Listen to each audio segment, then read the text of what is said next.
Jedno od najčešćih pitanja koje čujemo u centru zlata je li sada dobro vrijeme za kupnju zlata ili je bolje pričekati pad cijene. Cijena zlata u proteklih je 12 mjeseci porasla za oko 50%, a u zadnjih 20 godina za više od 750%, te se trenutno nalazi blizu povijesnog vrhunca. No, cijena zlata samo u zadnjih 5 godina srušila je povijesni rekord više od 10 puta, a većina stručnjaka očekuje da će se taj trend nastaviti i u budućnosti.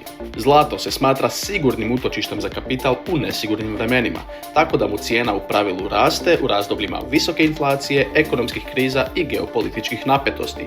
Zbog toga, pad cijene zlata kojeg neki čekaju kako bi uložili možda nikad neće ni doći. Zlato je dugoročno ulaganje, tako da su kratkoročne promjene u cijeni manje bitne za ulagače koji kupuju zlato s rokom od barem nekoliko godina na umu. Poznati ulagač Peter Lynch rekao je da je više vrijednosti izgubljeno čekajući pad cijene nego što je izgubljeno u samom padu cijene. Ako to primijenimo na zlato, čija je cijena u prosjeku rasla više od 10% godišnje, možemo reći kako je i sada odlično vrijeme za kupnju zlatnih poluga i zlatnika, ali da na njih treba gledati kao dugoročno ulaganje i zamjenu za neisplativu bankovnu štednju.